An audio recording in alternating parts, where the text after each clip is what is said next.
안녕하세요. 보상금배상TV 전경근 변호사입니다. 자, 오늘은 형사합의를 제대로 하는 방법과 이 적정 합의 금액에 대해서 최근 제가 맡았던 사례를 통해 자세히 설명드리도록 하겠습니다. 최근에 회사 회식 후에 음주운전으로 보행자를 다치게 한 50대 회사원의 사례가 있었습니다. 자, 혈중 알코올 농도 0.09%로 음주운전을 하던 중 심야 시간에 퇴근하던 보행자를 치어서 전치 12주의 중상해를 입혔습니다. 피해자는 다리의 골절 등으로 수술이 필요했고 3개월간 입원 치료가 불가피했죠. 자, 가해자는 대기업의 팀장으로 음주운전 혐의로 형사처벌이 불가피했고 실형을 선고받을 경우에 당연퇴직 사유에 해당해서 가장으로서의 생계까지 위협받는 상황이었습니다.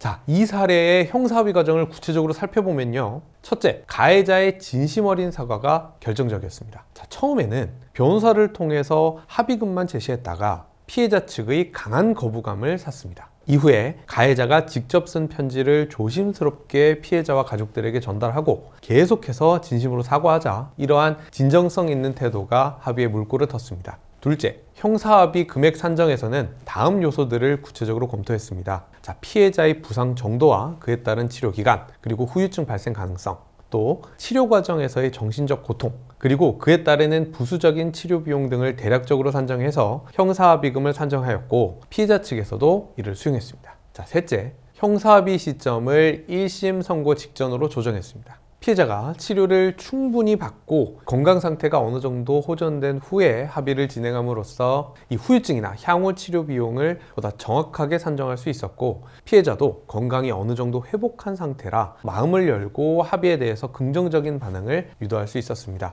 적정 합의 금액 산정 시 고려해야 할 구체적인 요소들을 살펴보면요. 사고 경위의 구체적인 내용, 그리고 피해자의 부상 정도와 치료 기간 및 후유증 발생 가능성, 사고로 인한 피해자와 가족들의 정신적 고통과 충격, 가해자의 직업과 수입을 고려한 경제적 능력, 가해자의 반성 정도와 진정성, 또 유사 사례에서의 합의 금액 수준 등이 있습니다. 하지만 사실 이 형사합의금은 구체적으로 금액이 정해진 건 없습니다. 자, 다만 피해자가 상식적으로 용납할 수 있는 근거들을 기초로 해서 적정 합의금을 산정하는 것이 형사합의의 가능성을 높이게 됩니다.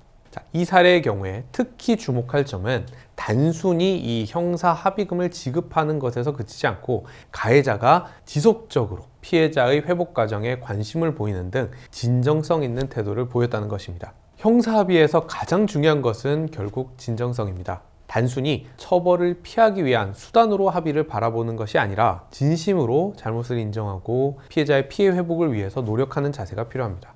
자, 물론 합의 금액도 중요하지만 그에 앞서서 이 피해자의 입장에서 생각하고 진심 어린 사과를 하는 것이 우선되어야 합니다. 자, 특히 피해자와의 첫 연락에서 보이는 태도가 이후 합의 과정 전체에 큰 영향을 미치게 됩니다.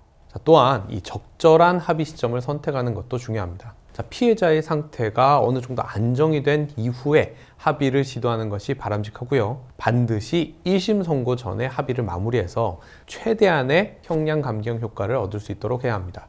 저희 보상금배상은 이러한 형사 합의 과정에서 양측의 입장을 조율하고 적절한 합의가 이루어질 수 있도록 도와드리고 있습니다. 특히 이 첫 대면에서부터 합의 완료까지 전 과정에 걸쳐서 조력을 제공해서 이 양측 모두가 만족할 수 있는 결과를 이끌어낼 수 있도록 노력하고 있습니다. 자, 이번에 설명드린 내용은 여기까지입니다. 설명드린 내용 중에 이해하기 어려운 내용이나 더 자세히 알고 싶은 내용이 있으시다면 저희 보상금배상 홈페이지와 유튜브 채널을 검색하시면 더 많은 정보를 찾아보실 수 있습니다. 자, 그리고 이 만약 형사합의와 관련해서 고민이 있으시다면 혼자 고민하지 마시고요. 저희 보상금배상 대표전화, 카카오톡, 카페로 문의 주시면 상담이 가능하니까 참고해 주시고요. 다음 영상에서 더욱 유익한 내용으로 찾아뵙겠습니다. 감사합니다.